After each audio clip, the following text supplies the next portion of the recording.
नहीं यार मुझे किसी को बचाना ही नहीं है, मुझे सबको फंसा देना है, तो होगा क्या, सारे कस्टमर फंस जाएंगे, कोई कस्टमर नहीं बचेगा किसी तरीके से। ये आपने जो पेमेंट करी थी वो मतलब आपने किसी अकाउंट में डायरेक्ट दिया था पेमेंट या कैश दिया था, क्या किया था आपने, कैसे था आपका ये? नहीं सर, कुछ जो डेवलपमेंट चार्ज है सर, हाँ हाँ, जो डेवलपमेंट चार्ज है उसमें एक गूगल अकाउंट था, लेकिन मैक्सिमम जो अमाउंट है सर ये लोग कैश लिए हैं। कैश लिया इन्होंने, ठीक, कितना लिया कैश इन्होंने? सर टोटल जो डेवलपमेंट चार्ज बनता था वो बनता था 5,10,000 रुपए। अच्छा, और 1,80,000 के आसपास जो है वो जो रजिस्ट्री में वहाँ पे जो खर्च हुआ था वो स्टैम्प वगैरह का, ठीक ठीक, हाँ स्टैम्प वगैरह का सर। तो ये आपने 5-10 में कैश कितना दिया, अकाउंट कितना दिया आपने? सर मुझे एग्जैक्ट फिगर याद नहीं है, लेकिन जो जिस अकाउंट में गूगल पेमेंट हुआ है वो अकाउंट मुझे शिवम यादव जो टीम के प्रेसिडेंट है उनका है, और उनका ये कहना है कि अभी अकाउंट मेरा ये बंद हो गया है, और मैं बार बार बोल रहा हूँ कि जब बंद हो गया तो आपने किसी को तो पेमेंट दिया होगा, तो ये मुझे बार बार बोल रहे हैं कि हमने कंपनी के अकाउंट में दिया हुआ है। जिस अकाउंट में दिए हुए हैं, सीएमडी सर से हमारी बात हो रही है, सीएमडी सर बोल रहे हैं कि जिसमें अकाउंट में भी दिए हो मुझे बस उसका डिटेल दे दो, मैं देख लूंगा। बिल्कुल। तो उसके बाद वो लोग आनाकानी कर रहे हैं और उन्होंने फाइनली जो है एक द्रौपदी करके मेरे को अकाउंट नंबर दिया हुआ है, डेवलपमेंट करके, उसको बता रहे हैं कि कंपनी का है ये। नहीं, company account, Draupadi developer company account नहीं है, द्रौपदी डेवलपर जो है ये अभिषेक ठाकुर का अकाउंट था। और मतलब यही लोगों ने किया है ना कि लोगों ने पैसे दिए किसी और को, सारा इल्जाम कंपनी पे डाला है। हाँ सर, कुछ दिनों से पहले ऐसे एक केस सामने आया कि मैं कस्टमर से बात कर रहा हूं, पता चला कि कालिका में अकाउंट में पैसा दिया उन्होंने और बता रहे कंपनी अकाउंट है, द्रौपदी का कंपनी अकाउंट, मतलब इस तरह के लोगों ने अकाउंट अपने अपने दिए हैं और सारा कंपनी बता देते हैं, कंपनी कंपनी कंपनी।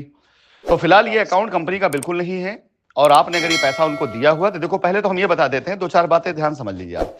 अभी जो नया सिनेरियो, आपके जो प्लॉट की रजिस्ट्री हुई है उस रजिस्ट्री में आपने 1,80,000 के आसपास बताया ना, आपने स्टैम्प वैल्यू दी है, यही आप यही कहना ना आपका जो है? हाँ, तो मेरे ख्याल से ये दोनों प्लॉट की वैल्यू 15 से 20 लाख रुपए से नीचे की होगी नहीं, उससे ऊपर की होगी। दोनों प्लॉट की वैल्यू मिलाकर सरकार मतलब वो मालियत जो दिखाई गई होगी वहां पर, सरकारी मालियत लिखा पढ़ी के टाइम में। तो अगर इसका निस्तारण आप नहीं करेंगे तो 15 लाख रुपए ब्लैक मनी काउंट होगा और आपके ऊपर इसका आएगा मामला। अगर आप सर हम ये बोलना चाह रहे हैं कि इसमें कस्टमर का क्या दोष है? कस्टमर, मैं बाबू वही बात करना चाह रहा हूं ना। अभी तक कोई दोष नहीं कस्टमर का, अभी तक कस्टमर सुरक्षित है। अगर मैं आप साथ में हूं तो आप सुरक्षित हो, लेकिन अगर आपने वो रास्ता ना चुना जो मैंने बताया तो वहां पे आप जाएंगे फंस। पहली चीज। जी सर। आपको नोटिस रिसीव हुई कि नहीं हुई? नहीं सर, नोटिस तो मुझे कुछ नहीं आया अभी। चलिए कोई बात नहीं, नोटिस आपको एक्चुअली सर मैं भी जानना चाह रहा हूँ कि मैं यहाँ पर रहता हूँ अबू धाबी में, तो मुझे क्या हो रहा है वहाँ पे, क्या वहाँ का एड्रेस है वो भी मुझे पता नहीं चल पाता है कि क्या हो रहा है नहीं हो रहा है। इसके लिए मैं वो कि भाई वहाँ पे क्या हो रहा है मुझे पता भी नहीं चल पाता है। बस मैं अपने कॉल करता हूँ एसोसिएट को और प्रेसिडेंट को, तो प्रेसिडेंट से मेरी बात हुई है, स्ट्रांगली बात हुई है। प्रेसिडेंट जो मेरे सीओ में यादव हैं, वो अभी भी एक सेकंड उनका वो नहीं है कि नहीं हमने पैसा अपने पास रखा है। वो बार बार बोल रहे हैं कि पैसा जो पूरी तरह से कंपनी में गया है, और मैं उनको बार बार यही बोल रहा हूँ कि सीएमडी सर मेरे टच में है, उनसे मेरी बात होती है। उनका बस यही कहना है कि भाई जिस अकाउंट में गया मुझे उसका डिटेल दे दो। जाहिर सी बात है, तो मैं कहां मना कर रहा हूं, अगर मेरे पास है मैं हाँ करूंगा। मैं आपसे बोल रहा हूं सीधा सीधा, सिंपल सी बात है।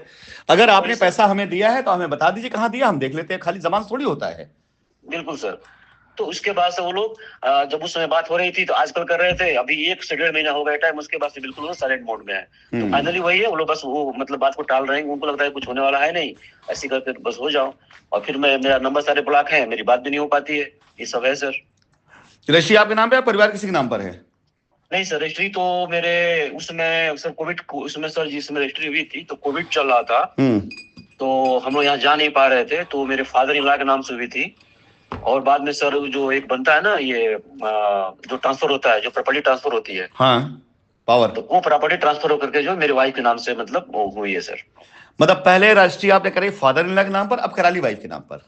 जी सर, जी सर। बहुत बड़े खतरे में आ चुके हैं आप लोग इस समय का जो चल रहा है सीन, उसमें आपके फादर इन लॉ और आपकी वाइफ दोनों खतरे में आ चुके हैं। मुझे एक बात बताइए, कंपनी में पैसा आपके अकाउंट से आया था, फादर इन लॉ के अकाउंट से आया था? नहीं सर, कंपनी में अकाउंट का पैसा जो गया है मतलब मैंने दिया था अपने एसोसिएट ब्रजेश सिंह को, और ब्रजेश सिंह ने आपके जो कंपनी के अकाउंट में डाला हुआ है, और उसको आपने वेरीफाई भी किया है कि हाँ ये सारे अमाउंट जो है मेरे कंपनी के समझ गया। लेकिन वो पैसा ना तो आपके फादर इन लॉ अकाउंट से कंपनी में गया है ना आपके अकाउंट से कंपनी में, राइट? नहीं सर, मेरे अकाउंट से गया। नहीं, आपने ब्रजेश को दिया है, ब्रजेश ने कंपनी में अपने अकाउंट डाला है या आपके अकाउंट डाला है कंपनी में? नहीं सर, ब्रजेश ने अपने अकाउंट से कंपनी में डाला है। यस, दैट्स इट, वही मैं कहना हूं, ब्रजेश ने डाला हुआ है, आपने नहीं डाला हुआ है, राइट? नहीं, हाँ सर, मेरे पैसे नहीं है, कानूनी, हाँ कानूनी तौर से मैं बात कर रहा हूं कि पैसा आपने दिया ब्रजेश को, ब्रजेश पैसा आपने नगद दिया था, ब्रजेश पैसा आपने वो दिया था अकाउंट में दिया था उसके? नहीं, ब्रजेश को मैंने अकाउंट में ट्रांसफर किया, वो मेरे पास है। हाँ, तो वो पेपर वर्क करना पड़ेगा कि आपने ब्रजेश को प्रॉपर्टी खरीदने के लिए पैसा दिया और ब्रजेश ने आपके बिहाफ में वहां पैसा दिया। पहली चीज, यहां आपके फादर इन लॉ एग्जिस्ट नहीं कर रहे हैं। अब मुझे एक बात ये बताइए, जब रजिस्ट्री आपकी हुई है तो उस समय पर आपकी रजिस्ट्री में क्या ये लिखा गया है जो पैसा ब्रजेश ने दिया था अकाउंट में, वो लिखा गया, कुछ और लिखा गया है? नहीं, वो सब मेंशन नहीं है सर, उसमें कोई तो अब यहाँ क्या है, यहाँ कनेक्शन आप नहीं जोड़ पाएंगे, यहाँ पे कनेक्शन नहीं जोड़ पाएंगे। अब आपके लिए मैं रास्ता बता दूं, पहली चीज तो आपकी ब्रजेश साथ एक लिखा पढ़ी होनी चाहिए कि आपने पैसा दिया था प्रॉपर्टी का और ब्रजेश ने आपके नाम पैसा दिया। अब इसके बाद ब्रजेश इस चीज का लिखा पढ़ी देंगे कि इस पैसे के एवज में उस समय रजिस्ट्री चल रही थी तो हमने रजिस्ट्री एसेस कराई, उसको पूरी कहानी देंगे कि हमने इनको ऑफर किया, इन्होंने फादर इन लॉ को भेज करके रजिस्ट्री कराई, हमने इनसे इतना पैसा लिया और ये तब जाके सुरक्षित है, अन्यथा आपको एफआईआर करानी पड़ जाएगी। सर मैं यहाँ पे 1 मिनट रुकूंगा आपको। हाँ। मतलब मैं करेक्ट करना चाहूंगा। हाँ। कि जो मैंने इन्वेस्ट का पैसा दिया था, मैंने इन्वेस्ट का पैसा दिया था वो दिया था ब्रजेश के अकाउंट में। हाँ।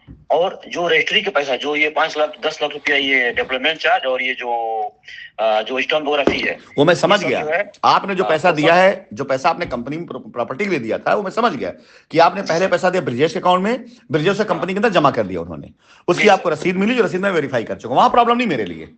जी सर। अब आती है बारिश, को ऐसे समझो, पार्ट 2 2020 कोविड के बाद आपने जो पैसा दिया है वो दिया आपने शिवम यादव को, और आपने दिया है, शिवम यादव ने दिया उसको द्रौपदी में। यहां 2 हिस्से आ गए हैं, दोनों का आपस कोई कनेक्शन नहीं। अब मुझे अगर कनेक्शन बनाना है आपका और आपकी इस रजिस्ट्री में आपको आपके फादर इन लॉ आपकी वाइफ को बचाना है, तो पहले स्टोरी ये है आपकी जो रियलिटी है कि भाई आपने पैसा ब्रजेश को दिया प्रॉपर्टी खरीदने के लिए और ब्रजेश ने आपके ब्याह पे पैसा कंपनी में जमा किया और उसके बाद कंपनी से दुर्घटना होने की वजह से आपका पैसा या आपकी प्रॉपर्टी फंस गई।